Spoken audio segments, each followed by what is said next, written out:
Olá, tudo bem? Sejam muito bem-vindos e bem-vindas. Esse é o nosso primeiro podcast da CultSec. Nós receberemos 2 profissionais ilustres aqui da área de segurança, já a gente vai apresentá-los. Mas antes, eu quero lembrar vocês que nós teremos o evento dia 26 de outubro no Paraíso, evento chamado CultSec. É o primeiro evento nacional 100% focado em conscientização de segurança da informação. Mais informações vocês podem encontrar no site www.cultsec.com.br. Quero agradecer os nossos patrocinadores também do evento. Nosso patrocinador Hacker Rangers, patrocinador Diamond. Nosso patrocinador FishX também, patrocinador Diamond. Quero agradecer também a presença da Nub4, patrocinador Diamond também do nosso evento. A ReHack, patrocinador do nosso evento e muito, muito apoiadora de todas as ações que nós temos feito também em conjunto. E também a Infansec. Então, pessoal, muito obrigado por acreditar nesse projeto, por acreditar no nosso evento. E estaremos dia 26 de outubro aqui em São Paulo. Também haverá transmissão ao vivo, inclusive com o Fumaça, que está aqui ajudando a gente aqui nos bastidores do nosso podcast. E nós iremos apresentar também nossos convidados daqui a pouco, mas antes, quero apresentar a Ion Marcolino, que é a nossa sócia aqui na empresa também CultSec. Ion? Oi, gente, tudo bom? Prazer estar aqui com vocês.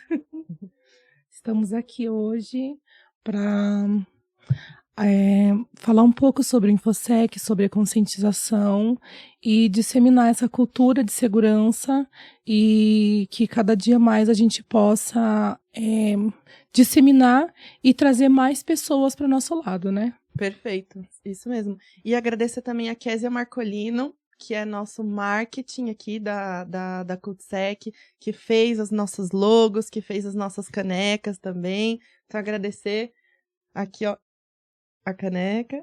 Quero agradecer a Késia Marcolino também pela dedicação na nossa causa também, porque não é só uma empresa, é uma causa, porque disseminar hoje conscientização de segurança vai além da questão financeira e a gente acredita enquanto causa mesmo, enquanto evangelistas de conscientização. E nós temos 2 outros evangelistas aqui com a gente hoje, né? Nós temos aqui o Bruno da Cosan. Opa, obrigado pelo convite, é um prazer estar aqui falando com vocês. Perfeito, um prazer, Bruno. Se você quiser falar um pouquinho também do teu currículo, né? Tua história. Eu tô na Cosan agora, vai fazer 1 ano já, focado na parte de conscientização, né? Tenho um pouco mais de 10 anos aí de TI e cyber conscientização.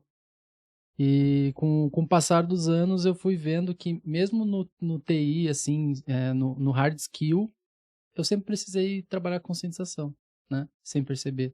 Que legal. E na Cosan agora, todos os lugares que eu passei, eu sempre tive eu fui metido, né? De querer fazer coisa que não, às vezes nem era chamado, mas agora a gente toca lá o programa Guardião, que funciona já há 2 anos em todas as empresas do Grupo Cosan. Então, Que bom. é um baita desafio que tá sendo super positivo, assim, sendo bem legal. Que legal, que legal. Seja muito bem-vindo. Obrigado. Agradecemos o convite, é uma honra recebê-lo.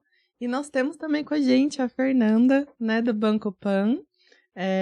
Vai falar aqui um pouquinho também do currículo dela. O currículo de vocês é extenso demais, Dorian, né? Um podcast inteiro de 10 anos. Com certeza a Fernanda tem uma história grande aqui para contar também. Seja muito bem-vinda, Fernanda. Obrigada, Cel. Quero agradecer o convite. É uma honra estar aqui participando com vocês. Esse é um assunto realmente muito importante e é legal que vocês estão dando o foco que é necessário mesmo, né? Estão inovando nesta questão. Muito legal. Bom, falar brevemente, mas eu tenho mais de 17 anos na área de TI. Os primeiros 7 anos foi focado em contingência operacional, estava mais na parte de infraestrutura. Depois, os próximos 10 anos em segurança da informação, passei por consultoria, governança, sempre voltada mais para processo. Também, como o Bruno comentou, sempre fui metida com essas questões, que eu acredito muito na questão da educação. Eu vejo o usuário como elo forte mesmo. Então, a gente tem que investir E atualmente eu estou trabalhando no Banco Pan. Tem sido um privilégio, porque boa parte do meu tempo eu tenho conseguido dedicar para a parte de conscientização. Então tem sido uma experiência incrível. Que legal. E eu puxo bastante isso também da questão do elo, porque até mesmo eu, profissional também de conscientização, já tem alguns anos, falava que era o elo mais fraco, né? Eu lembro que até coloquei num quiz, quem é o elo mais fraco? São as pessoas, os processos ou a tecnologia? E aí depois eu me perguntei, mas isso é muito rude, né? Você tá jogando a culpa e terceirizando a culpa que talvez deveria ser sua, né? Porque você é a segurança da informação, para que o outro responda. Por que não trazê-los como aliados, né? Como pessoas que estão com a gente, como parceiros? E elo forte, porque se eles estão ali na camada de frente, eles têm muito mais chance de proteger, muito, muito mais do que às vezes um antivírus, né? Porque os bypass, né? Tudo que a gente tem de engenharia social, nós já sabemos que não é o antivírus que vai barrar uma engenharia social. Exato. Então, se nós não temos eles como aliados e fortes com a gente, justamente a gente acaba se queimando aí e terceirizando uma culpa que é nossa, né? A gente é a segurança da informação. Perfeito. Então, vou deixar a primeira pergunta aqui para eu fazer. Dentre as perguntas está aqui, ó. A gente precisa de uma colinha, gente, porque a memória, né, da gente não tá muito boa, não. A memória não é tudo aquilo. Não. Fernanda, hoje se fala muito sobre conscientização. Porém, a gente vê que falta muito profissional 100% dedicado ao tema. Como você enxerga esse cenário nos próximos anos? Bom, eu acredito que para a gente poder fazer um trabalho de qualidade e atingir os objetivos, a gente precisa dedicar. Né? Não dá para concorrer com outros temas. Né? No mundo de segurança, no mundo de privacidade, proteção de dados, existem temas que não dá para você negociar. São prioritários. Então, se você colocar conscientização no mesmo balde, conscientização vai ficar para depois. Tanto a parte de investimento, quanto a parte de prioridade de atuação mesmo. Então, se você não tiver o ideal é uma equipe, né? Mas minimamente alguém, né? E aí quem tem um não tem nenhum, né? Então, pelo menos 2 pessoas focadas diariamente para tratar o tema, os resultados eles virão, mas não serão de tanta qualidade, de tanta efetividade. Então, eu acredito que, sim, nós precisamos ter, e eu creio que nós teremos, tá? Estamos caminhando para isso. Esse próprio evento voltado somente para esse tema já é um sinalizador da urgência que a gente tem para educar as pessoas. Né? Para ter essas pessoas do nosso lado, né? Do lado da empresa. Que legal, que legal. Sim. E falando em educar, eu quero puxar um tema para a Yo. A Yo é pedagoga, né? E isso agrega bastante no quesito conscientização, porque a conscientização é uma área muito nova, é uma área que as pessoas me perguntam, né, qual é a qualidade de um profissional de conscientização? E eu falo a curiosidade. Porque um profissional de conscientização, assim como o profissional que é do offensive, né, um hacker, efetivamente, se não for curioso, não consegue trabalhar com conscientização. Porque não é só saber sobre segurança. Você tem que saber se comunicar, tem que saber sobre marketing, tem que saber sobre pedagogia, educação.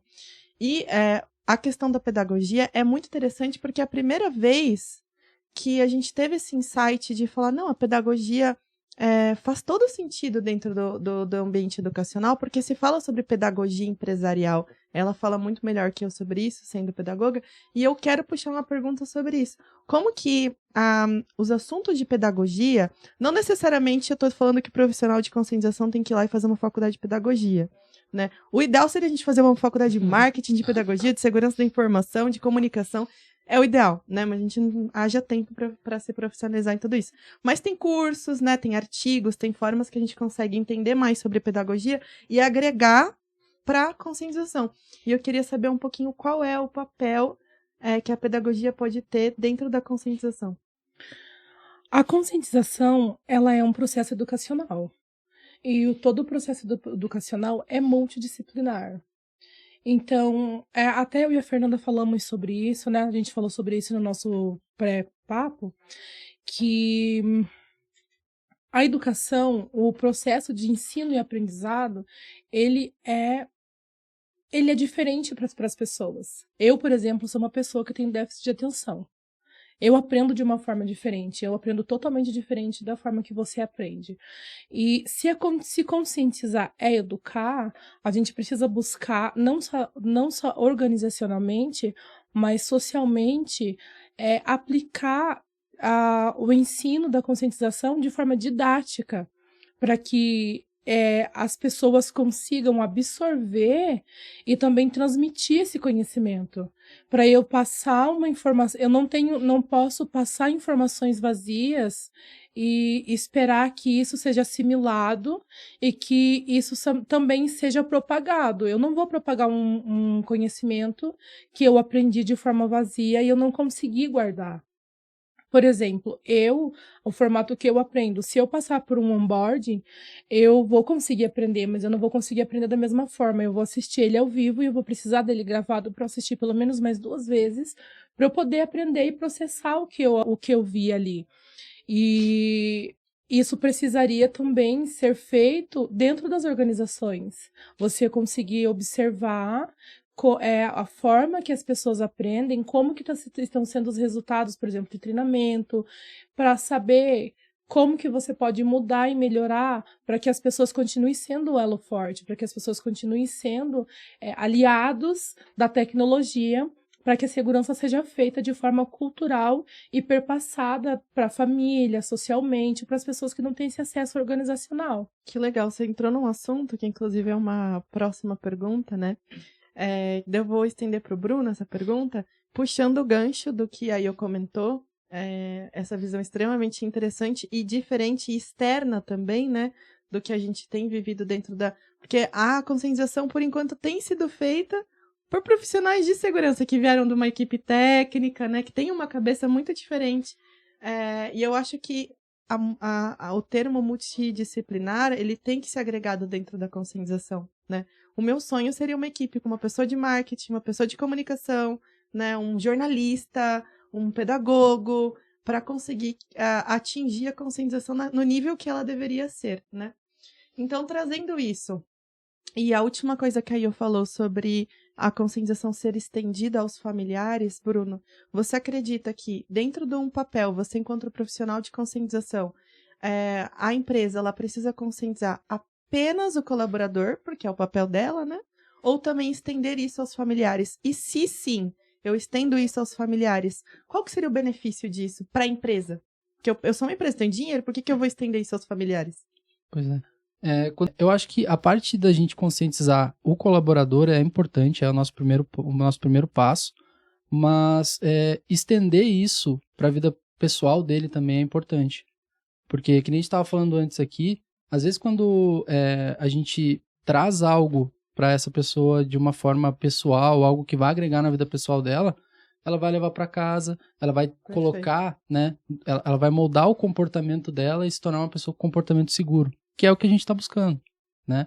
Então, ter uma pessoa que hoje, né, a gente formar um colaborador que ele basicamente tem um comportamento sobre ferramentas que a gente está implementando, como usar recursos corporativos, é uma coisa ok, mas imagina, tu está trabalhando, é uma realidade hoje trabalho remoto, né? A gente tem pessoas trabalhando de diversos lugares, tem gente que está em escala 100% remota, e o cybercrime, ele é impossível tu estar à frente deles, né? Então, imagina que tu tem uma porta toda cheia de aparatos ali, os melhores ferramentas de segurança, que é a tua conta corporativa. E tu tem no teu bolso também, que tem essa conta corporativa, o teu Gmail, o teu e-mail pessoal, que tá lá, sem querer menosprezar, ele tem um nível muito menor de dificuldade para alguém, né? Eles vão direcionar ataque pro teu lado pessoal, né? É o que tem acontecido nos últimos anos. Sim. Então, a gente foca muito no corporativo, a gente não pode deixar nunca, né? Mas quando a gente estende pro lado pessoal, a gente só tem a ganhar, porque o foco do cybercrime tem se tornado isso, né? É a forma como eles estão até vários estudos e pesquisas têm mostrado que a porta de entrada nas empresas tem sido a conta pessoal, né? Que coisa louca, né? Porque tu tem a tua conta pessoal e a corporativa no mesmo dispositivo, tu tá em casa às vezes. Sim. E então para nós é muito importante, né? A gente até tava falando aqui sobre fraudes e o golpe do sequestro do Pix. Sim. Tem muita coisa que a gente pode abordar nesse tema que pode fazer com que a pessoa tenha um comportamento seguro e fortaleça, né? Ela se torne o elo mais forte da segurança que a gente falou, né? Porque a gente fala tanto o elo mais fraco, que daqui a pouco a gente acredita, né? Acredita, sim, exatamente. E as Né? pessoas vão acreditar nisso, né? E vão falar, já sou fraco mesmo, então não tô afim. Não gosto de malhar. 2, 3, 4. Eu acho que foi a Ioa que falou, né? Se a pessoa ela não antes da nossa conversa ali, Sim. se a pessoa ela não se preocupa com o CPF dela, né? Se ela não se preocupa com ela, pessoa física, ela não vai comprar a briga do meu ambiente corporativo. Né? Exatamente. E não é forçar, né? É motivar a pessoa, dar um reforço positivo, falar, olha que legal isso aqui, né? Exatamente. E também a organização mostra que ela se importa, né, com a pessoa. Eu me importo com você, eu me importo com seus dados pessoais, mesmo que vazem e não comprometam nenhuma informação da nossa empresa, eu me importo com você, eu não quero que aconteça com você e nem com sua família. Exatamente. E sobre isso, inclusive, a questão de família, é um risco que deve ser levado em conta, principalmente no mundo pós-pandêmico, e pandêmico ainda, né, em que a gente tem trabalhado em casa. Todo mundo sabe que vírus passa por Wi-Fi, passa pela mesma rede, né? Eu falo por Wi-Fi, passa dentro da mesma rede. Então, se eu tenho um familiar dentro da minha casa, baixando via torrent lá, milhares de filme pirata, caso real. Isso é um caso real. Vários filmes pirata. Foi eu. Não foi você. Foi dentro de uma organização. Não, a IO tem um comportamento extremamente seguro, né? Então, se eu tenho essa pessoa baixando filmes pirata dentro da mesma rede, computadores que estão na mesma rede, ransomware tá aí para provar, né? Transmitem vírus lateral, né? Básico do conceito de redes e propagação de vírus laterais. E se eu não convenço meu colaborador a ensinar companheiro, companheira, filhos a terem um comportamento seguro dentro de casa, eu coloco em risco o meu computador que está dentro daquela rede. Ah, mas aqui dentro tem VPN, mesmo com a VPN. Aí piorou, porque daí além de infectar o teu computador, infecta os computadores via VPN dos outros lados do outro lado das organizações. Então, é importante sim você conscientizar o colaborador para que ele seja o teu agente dentro da casa dele e fale, não, eu preciso falar com meu filho, eu preciso falar com meu companheiro, minha companheira, para que eles não coloquem em risco nem os meus dados, nem os próprios dados deles, tampouco da organização em que eu trabalho. E a gente, infelizmente, a gente é um ser egoísta, né? A gente vai falar assim, mas é a empresa. Não, mas se você convence o colaborador que é mais do que os dados da empresa, né? É o negócio da empresa. Uma empresa fale por conta de um ataque cibernético. A empresa pode perder o teu negócio, né? Pode acabar. Né? Pode acabar, né? Tem exemplos aí, justamente com o WannaCry, em 2018, de empresas que não conseguiram mais operar pós o WannaCry. Elas se dissolveram, né? Sim, então é teu emprego também que tá ali, né? Teu emprego, a reputação da tua empresa, a tua reputação enquanto um profissional que estava trabalhando lá. Então, é importante, sim, estender com todo cuidado, obviamente, como o Bruno falou, vamos cortar o mato aqui que tá alto, né? E aí, falando sobre isso, eu quero estender essa questão ainda muito interessante, antes da gente passar para a próxima pergunta, sobre a questão da conscientização e trazendo... Acho que dá para passar para a próxima pergunta, que são os desafios aí. Você tá com a pergunta dos desafios aí fácil?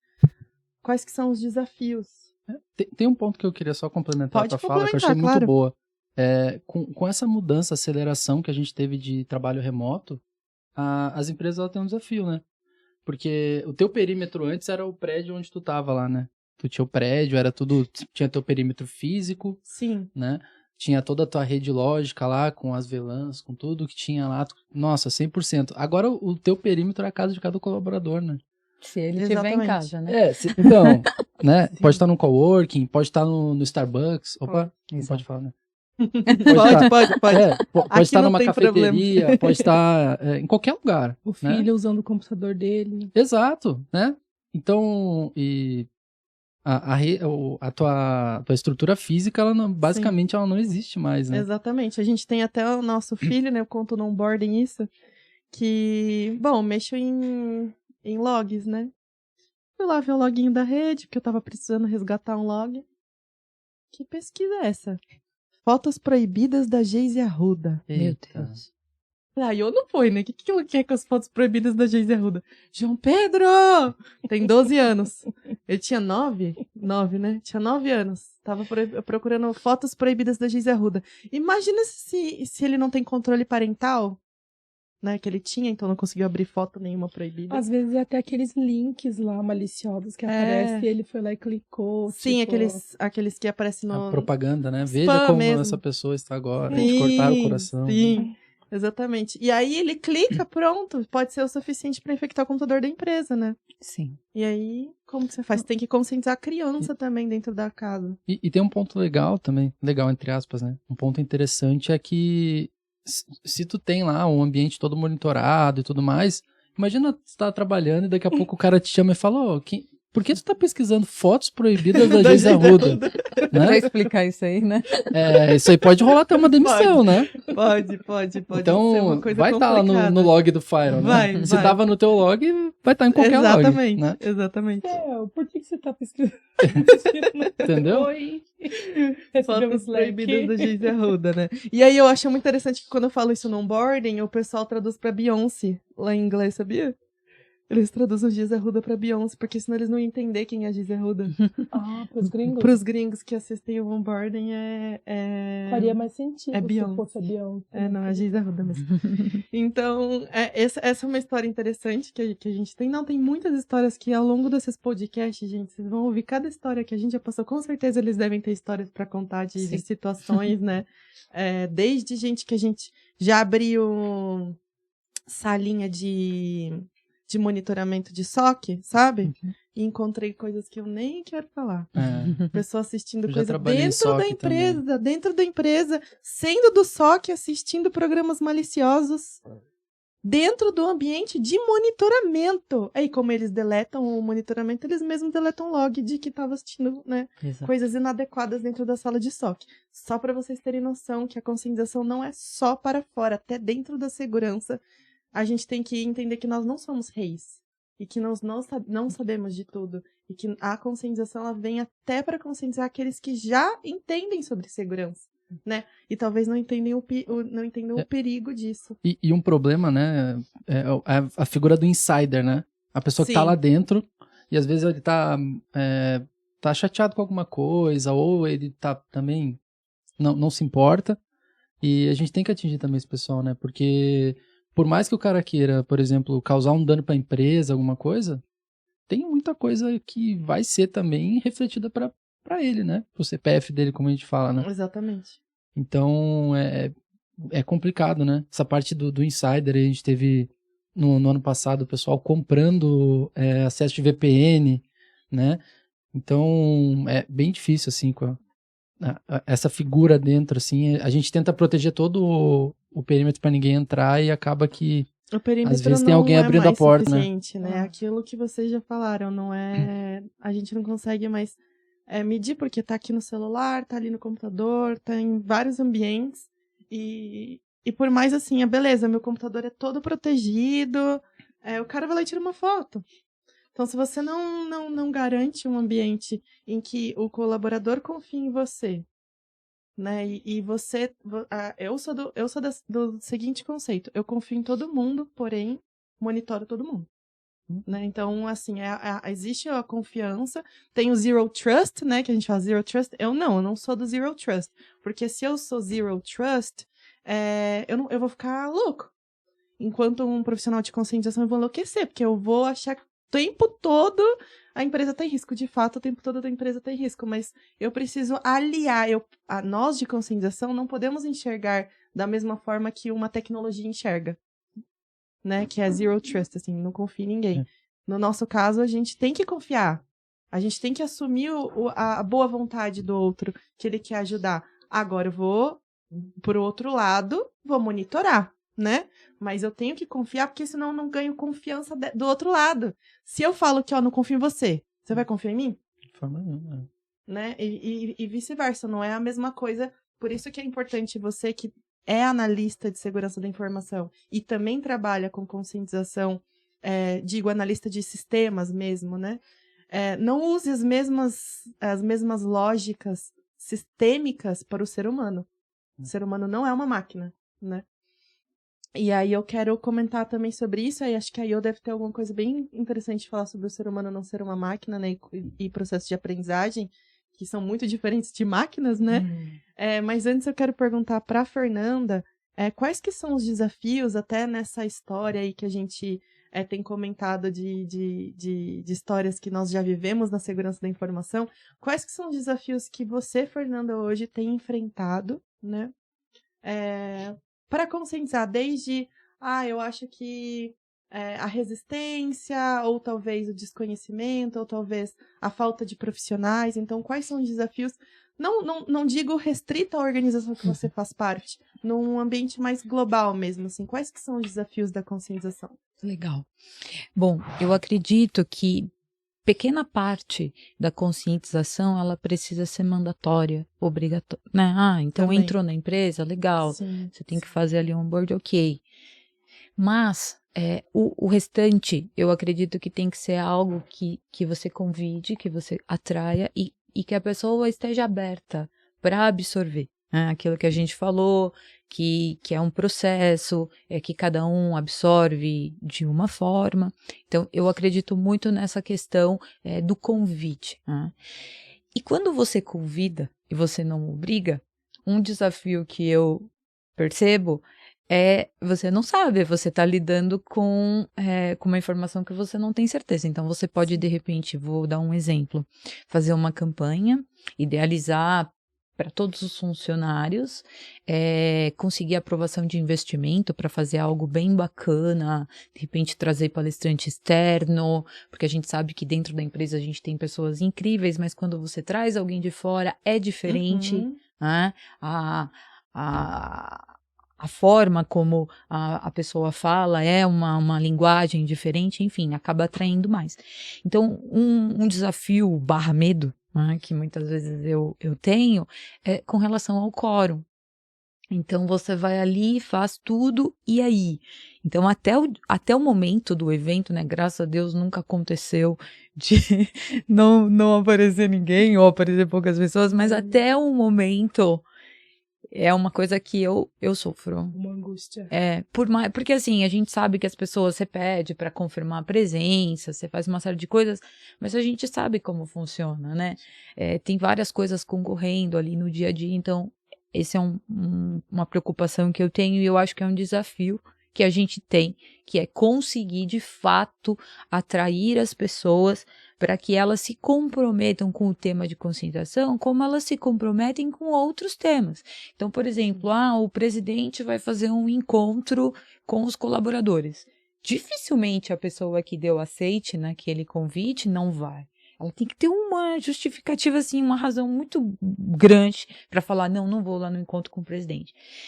E com conscientização, né, muitas vezes não é assim. É uma coisa assim, beleza, se der eu vou, né, se não der, tudo bem. Então, essa é uma questão que acaba trazendo uma preocupação para mim. Outra coisa que eu acho que é um pouquinho complexo e tem sido um desafio é tratar o pós-campanha. Então, você idealiza uma campanha, e na campanha você, de repente, testa ali os usuários para ver qual que é o comportamento dele diante de uma situação. E legal, chegou no final da campanha, você vai ter lá os indicadores, né? Tantos colaboradores foram para cá, tantos foram para lá, e esses daqui ultrapassaram todos os limites que deveriam. Legal. E agora? O que eu faço com isso? Porque não é simples. Você vai Não. fazer o quê? Você vai chamar todo mundo numa sala e vai falar um monte, você vai mandar um e-mail, você vai fazer um reforço positivo, vai mandar um presente. Eu acho tão complexo lidar com esse pós, e eu acho que é muito importante, porque esse foi o objetivo principal de você fazer a campanha. Garantir que todo mundo está na mesma página, que todo mundo vai, de fato, conseguir ter um comportamento seguro. Então, esse é um outro desafio Muito importante. que eu venho pensando bastante. Qual é a melhor maneira de lidar com respeito, mas conseguindo tratar o tema como ele deve ser tratado. E um que não é novidade para ninguém é a questão do investimento, né? Então, o investimento eu acho que sempre foi, eu acho que está melhorando, mas sempre foi um dos principais desafios para você trazer para a conscientização. Porque é difícil você mensurar o retorno, né? O ROI mesmo. Que Não vai existe, ter. né? Sim, é muito difícil. É muito difícil. Então, eu vejo esses 3 aqui como os principais para mim. Interessante, inclusive sobre a questão do retorno, eu acho que tem um dado que é muito importante não levado em consideração. Se todos os estudos, nos últimos 6 anos que eu acompanho os estudos, em todos os anos, os dados variam de 90% a 97%, que os ataques, eles acontecem inicialmente via phishing. E entre 90% e 97%, isso desde Kaspersky falando sobre isso, então são várias empresas que têm feito estudos sobre isso, também são relacionadas ao fator humano, e não sobre uma falha tecnológica e tampouco processual, o que eu também acho interessante a gente entrar sobre isso, porque quem gerencia uma tecnologia é uma pessoa, quem cria um processo é uma pessoa, então no fim também tudo é sobre pessoas, que a gente fala muito sobre isso. Por outro lado, não é esse número que a gente tem de investimento, não é 97% do budget de InfoSec, né? É 0,00 lá, vai ali pro DLP, vai lá. Você está desprendendo um esforço tremendo tecnológico, que é importante, obviamente, mas aí bate uma auditoria lá na tua porta e fala, tá bom, mas o teu índice de phishing tá absurdo. Tem muita gente aqui clicando em phishing. E aí? Você tem a melhor tecnologia lá dentro da tua empresa, mas você não tem uma conscientização feita lá diária. E aí entra na questão, tá bom, eu não tenho como dar um retorno financeiro para vocês, mas eu tenho como evitar que vocês perdam dinheiro. Né? Evitar que vocês sejam hackeados efetivamente, né? Então, ou pelo menos dar as mãos com as outras áreas, né? Não somos os únicos que fazemos isso, para evitar que a empresa seja efetivamente hackeada. E acho muito interessante essa questão também de participação. Quero só fazer um comentário antes de estender a pergunta para a Io do fator humano. Eu tenho uma história interessante que eu tenho um programa de embaixadores hoje, né? Que eu lidero, junto com outras pessoas na empresa. E dentro desse programa de embaixadores, a gente lançou uma série super legal. Putz, a série é sensacional, assim, nível Netflix mesmo. E eu tinha lá, numa empresa gigantesca, 100 pessoas assistindo, 50 pessoas assistindo, e eu fiquei chateada. Falei, pô, o negócio é super legal, um investimento legal, né? Um filme que, assim, eu tenho vontade de assistir, estilo... Me lembrei o nome, Mr. Robot. Então, estilo Mr. Robot, assim, de qualidade de imagem e uma audiência baixíssima. Só que aí, olha o que me surpreendeu. Uma das pessoas que é embaixadora de segurança criou sozinha um projeto de cinema, sessões de cinema, em que ela convida o time dela para assistir dentro de uma sala lá na empresa de cinema com pipoquinha e tudo, a série. E aí ela estendeu sozinha para mais 40 pessoas por conta própria. Olha isso. Ela teve iniciativa. Essa é a diferença. Então, tá bom, eu não vou conseguir provar pro meu C-Level lá que todas as pessoas assistiram, mas essa iniciativa tem que ser levada em consideração, porque eu tenho uma pessoa que abraçou a causa de uma maneira que ela sozinha, senso de dono mesmo, assim, olha, isso aqui é pra mim e é pro meu time, eu vou aqui criar uma sessão de cinema com pipoca para eles assistirem, parar a equipe inteira para assistir isso. E assim, isso muda também, isso dá um orgulho, olha que vontade de conscientizar mais e mais essas pessoas dão. E também tem esse lado que a gente vai enxergar o profissional que não vai querer saber, e a gente tem que saber balancear isso, né? E falando sobre isso aí, ó, e do lado do fator humano e a questão do ser humano, voltando sobre o ser humano não ser uma máquina e não ter... Porque esse é um problema, assim, do mundo moderno, na verdade, né? Exigir que o ser humano ele tenha o mesmo processamento e a mesma capacidade intelectual de uma máquina, inclusive de produção dentro das empresas, né? Então, o trabalho remoto ele foi muito benéfico por um lado, mas o tanto de profissionais de TI, a gente tem esse número aí circulando no mercado que estão sofrendo burnout, é muito alto. Não só de profissionais de TI, eu estou falando aqui do nosso mercado, mas o burnout ele tem crescido e tratar o profissional. E aí, trazendo o burnout, trazendo essa excessiva fonte de informação que vem da empresa, vem da internet, esse profissional está lá, sendo bombeado por compliance, sendo bombeado por fraude, sendo bombeado por infosec, é muita informação na cabeça dele.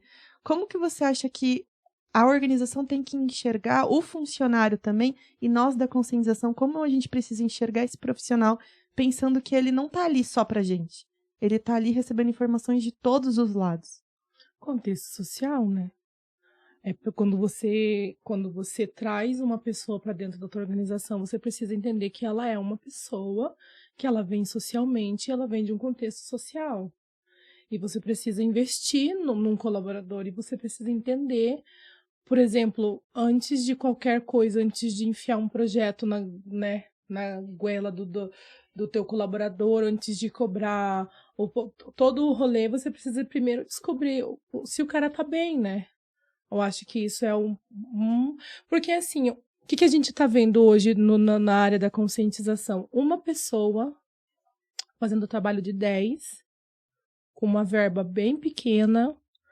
Com verba pequena, você não tem como lançar campanha atrativa, você só tem onboarding, quiz, e você tem que ter números, você tem que baixar o número de phishing, você tem que baixar o número de incidente, você tem que resolver a comunicação, você tem que resolver, se você estiver à frente de uma equipe, você tem que resolver as questões da sua equipe. O fator da saúde mental da galera que está trabalhando com conscientização é muito importante, porque não está tendo muita, né? Visto que tem, por exemplo, quando a gente fala de retorno do onboarding, de retorno do treinamento, a gente às vezes a gente não consegue ter um retorno tão grande porque não tem receita, não tem grana para fazer uma ação legal para a galera participar. E a galera tá lá trabalhando pra caramba, e aí a galera precisa parar para fazer o treinamento, para fazer o onboarding, e ela não tem um atrativo, a pessoa simplesmente não vai querer parar para participar desse onboarding. Você vai ficar frustrado com 5, 6 pessoas, sendo que você poderia ter uma ação, uma pescaria, você poderia ter qualquer outra ação que não fosse o treinamento, que a pessoa não tivesse que ficar 3 horas sentada, né? Só o treinamento. Uhum. Mas poderia ser um treinamento dinâmico, poderia ser um treinamento com incentivo visual, poderia ser um treinamento com sei lá, com esporte, com alguma outra coisa. E aí o profissional da área da conscientização realmente está sobrecarregado, e realmente está com burnout, e realmente está cansado. E aí você precisa ver o fator humano, que é o profissional. Exatamente. O profissional é o fator humano. Não é uma máquina. Eu não consigo produzir. Eu tô preocupada. A Fernanda não consegue produzir 100% do tempo porque ela está preocupada. Se você e o Bruno vamos no treinamento, se a gente for no treinamento, se a gente conseguiu absorver o que foi passado no treinamento, se vai ter gente suficiente naquele dia da ação, se ela vai ter grana para fazer ação, depois dessa ação, quais vão ser os resultados? Vai surgir resultado? Ou a galera só foi porque era mandatório? Tem várias questões nesse sentido, mas assim, tá mais do que na hora das equipes de conscientização aumentarem. E não tem como procurar profissional pronto. Você vai ter que abrir mercado para outras áreas. Por que não contratar uma pessoa da área de pedagogia para conscientização? Por que a pessoa da conscientização tem que ter tanto conhecimento técnico se ela não vai programar, se ela não vai fazer nada com... Ela pode. O que o mercado precisa hoje? O que o mercado da conscientização precisa? De pessoas para trabalhar. O que tem no mercado? Pessoas para trabalhar. Eu comecei a trabalhar com conscientização vindo de diária. Eu era diarista. Fazem 2 anos que eu comecei a trabalhar com conscientização. Eu era diarista e transista, eu estava cansada, estudando. E eu comecei a trabalhar porque eu tive uma oportunidade de entrar com o conhecimento que eu tinha. Eu tinha conhecimento em pedagogia, conhecimento de vida e muitíssima disposição para aprender. Como que você vai desafogar o profissional cansado e exausto do dia de conscientização? Contratando pessoas novas que não estão na área da TI, que não estão na área do InfoSec, mas que estão dispostas a aprender e desenvolver para trazer ideias novas para o mercado. Quem imaginou que uma pedagoga poderia trazer ideias novas para a conscientização? Pode, marketing pode, uma pessoa que está no ensino médio e que está procurando. Por que não dar uma vaga de estágio para uma pessoa que está no ensino médio, que está apaixonado por tecnologia e que está disposto a aprender, sabe? É olhar o fator humano, que é, para ser o elo mais forte, você tem que ter condições mentais, físicas, você tem que ter condições financeiras, você tem que estar bem. E para você estar bem, você tem que ter com quem dividir essa carga. Contratar júnior, contratar estagiário, colocar a economia para girar e colocar as pessoas que são as cabeças que estão pensando para ensinar outras pessoas a executarem, desenvolvimento, porque a área da conscientização precisa de pessoas para construir uma corrente, porque de elos fortes se constrói uma corrente. Perfeito. Perfeita colocação. Inclusive, me deu uma ideia de uma pergunta que não está aqui, né? A gente sempre faz um script e acaba saindo um pouco do script, que a conversa tá boa demais, profissionais incríveis aqui dividindo com a gente. Sobre a questão da falta de profissionais na área de conscientização e na área de segurança da informação e na área de TI. E aí eu queria estender essa pergunta, como que você enxerga hoje o apagão profissional, né? Muito fala que ele tá aquecido, né? O mercado tá super aquecido. Tem vagas, mas as vagas a gente vê muito empresas tirando alguém de uma empresa, sim. Mas basicamente né? tu descobriu um santo pra vestir o outro. Exato. E o CS cheio de gente criando o evento com 40 pessoas para assistir um filme de InfoSec. Exatamente, né? Então, eu acho que vai muito. Eu nunca tinha pensado dessa forma, tá? Mas eu concordo 100% com o que tu disse. Por que a gente tem que sempre puxar pro lado super técnico, né?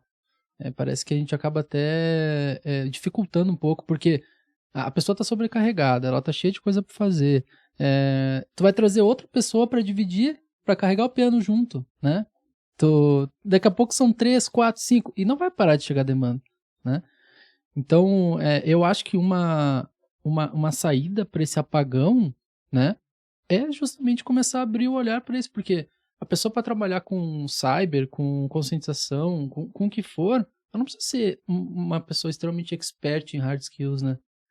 Então, eu acho que... Mas isso está mudando, né? A gente vê um pouco assim. E eu vejo que também isso está muito relacionado com a gente estabelecer padrões, procurando, por exemplo, eu quero um profissional perfeito, né? A pessoa que tem toda a formação, só que a realidade de empresa para empresa, ela muda, né?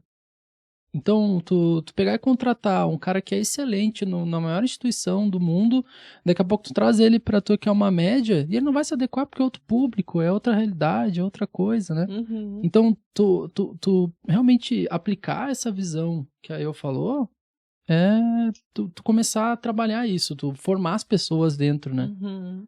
Porque eu vejo muita vaga de sênior, especialista, nossa, a gente vê, né? O mercado realmente está aquecido, mas para as pessoas que já estão ali. Que já estão lá. Mas a entrada, eu tô vendo que cada vez ela tá mais hostil, assim, ela tá mais difícil, né? Sim, e para empresas conhecidas, assim. Educa o júnior, sobe e contrata outro júnior, gente. Não, É isso. O que a gente mais tem é exemplo de gente que entrou em cyber sem querer trabalhar em segurança. Exatamente, né? Eu mesmo. Eu comecei a trabalhar, meus primeiros empregos eu era torrista.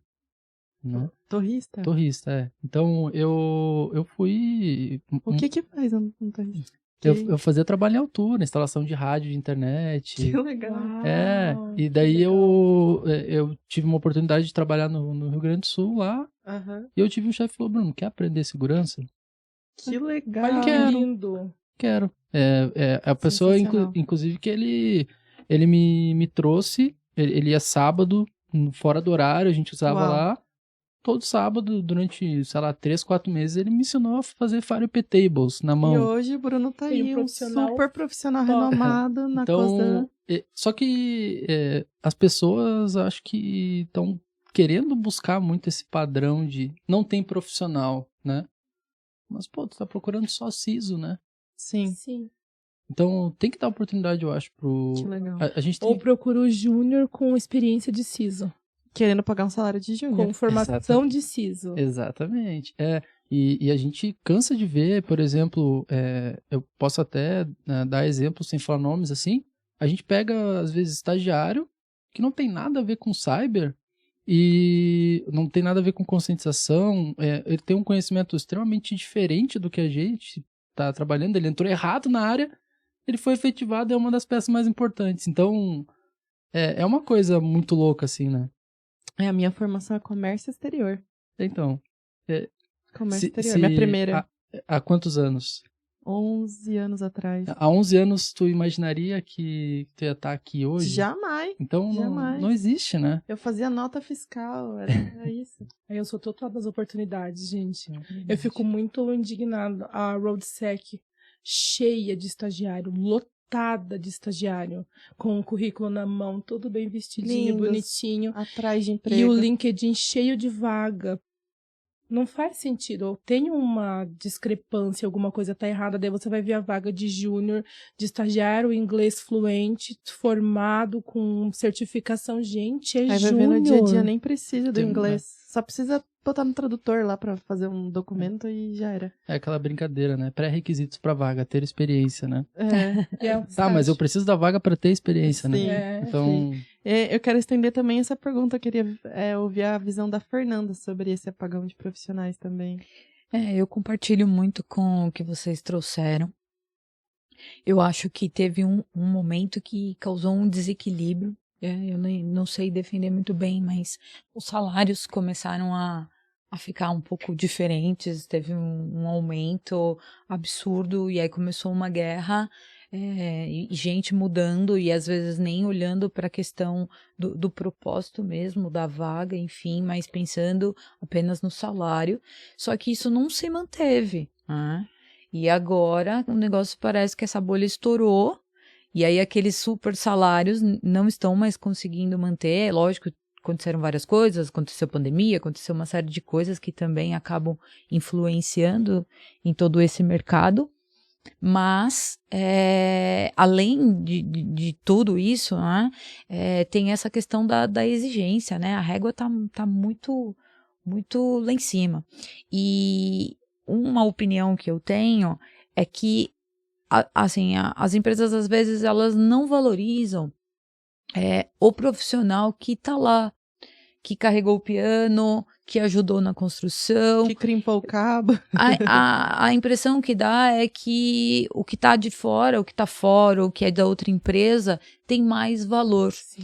E isso traz um prejuízo enorme, porque você desmotiva quem está ali e muitas vezes aquele que veio de fora não fica. Não fica porque às vezes ele tem uma ambição e aí fica pulando, vem aqui, fica um pouquinho, daqui a pouco ele já recebe outra proposta e tchau. E a empresa muitas vezes acaba ficando sem o profissional que ela tinha e o outro que ela contratou. E isso vai virando meio que uma bola de neve, assim, né? Então, eu compartilho muito, né, com o que vocês falaram dessa questão de dar oportunidade e só complemento isso, olhar para o profissional que está dentro da empresa, né? que esteve junto com a empresa em vários momentos. E por que não apostar nele? E por que não formar ele também? Sim. Né? Entra também no pessoal do time de atendimento, né? Que tem muitos talentos no time de atendimento. E não que não esteja num cargo importante, claro que é importante, mas às vezes não é isso que a pessoa quer pro resto da vida dela. Ninguém quer ficar no atendimento para sempre. Eu não podia falar isso, né? Eu trabalhei muito, mas ninguém quer ficar no atendimento para sempre. E a gente sempre que está no atendimento fica de olho num processo interno. Tudo que alguém que trabalha no CS, no CX quer é um processo interno. E não aparece, abre contratação externa. Sempre é assim. Imagina, abrir processos internos de contratação para júnior e para estagiário do Infosec. Vai ter uma fila gigantesca de pessoas do atendimento, por exemplo. Exatamente. Perfeito. Nós estamos chegando nas considerações finais, né? Poxa. Parece que passa muito rápido o tempo, né? Passou. Então, tudo que é bom dura pouco. Então, quero deixar um agradecimento mais uma vez a vocês dois por terem aceitado o convite, Fernanda, Bruno. Se vocês quiserem também, nas considerações finais, deixar as redes sociais de vocês, LinkedIn, como que entra em contato, caso, né, queiram entrar em contato com vocês, fiquem à vontade, deixem as redes sociais também.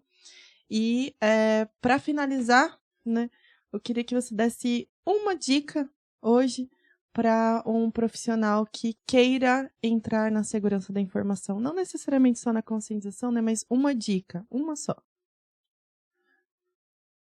Difícil.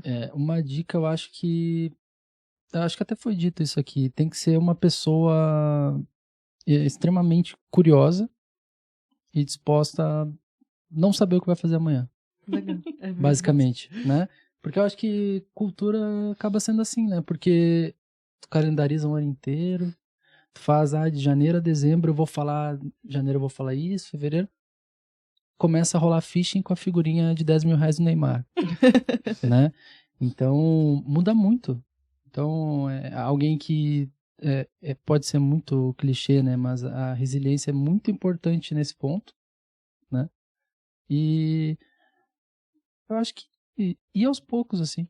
Legal. Porque é um negócio que consome um pouco também se tu ficar muito fixado também, tu corre o risco de se tornar uma pessoa extremamente boa em hard skill ali, técnica, e pode acabar deixando passar alguns pontos que são... Até as empresas gostam muito mais, assim, de alguém com mais soft, né? Então, que legal. Acho que é... Interessante. E quais que são as formas que as pessoas podem entrar em contato com você, Bruno, hoje? Eu, basicamente, LinkedIn, Bruno Matuziak. Não sou muito ativo nas redes sociais, eu admito. Mas eu vou começar... vou aproveitar aqui e vou começar a popular mais lá. Né? Então, eu sou mais desse mundo aí, mais underground, blog, então... Que legal, que legal. Então, mais uma vez, muito obrigada pelas suas contribuições, Bruno. Nada, obrigado. Foi uma honra estar aqui, conhecer vocês. Legal. Obrigado. Que legal, que legal. Vamos lá. Contem comigo para todas as oportunidades que tiverem. Que legal. Bom saber, ficamos felizes. Obrigado. Fernanda. Vamos lá. Bom, o mundo de segurança é bem grandão, né? Então, eu penso que é importante a gente saber o que a gente tem mais afinidade, né? Porque se for para trabalhar com a área mais técnica, não tem jeito, né? Você tem que mergulhar, você tem que saber, você tem que estar disposto a trabalhar, às vezes, em horários não tão regulares, né? Se você tem mais um perfil de relacionamento, então tem uma área ali de consultoria que talvez encaixe. Não, poxa, eu gosto de controle, eu gosto de números, tem área de governança, né? Poxa, eu gosto de pessoas, de comportamento, vou para conscientização. Então, eu acho que tem essa questão, né, de olhar qual é o seu perfil. Acho que não tem ninguém que seja bom em tudo. Então, é importante você olhar, o que eu tenho mais afinidade. E a partir do momento que você aceitou o desafio, mergulhar e não parar, e cada dia fazer melhor e buscar o resultado de maneira incansável, e fazer o melhor enquanto não dá para fazer melhor ainda, e roubando aí a frase do Cortella, e assim... a gente segue, né? Eu até queria até dizer que quando a gente está no lugar certo e fazendo aquilo que a gente gosta, nem parece trabalho. Né? É uma satisfação, é algo que transcende, assim.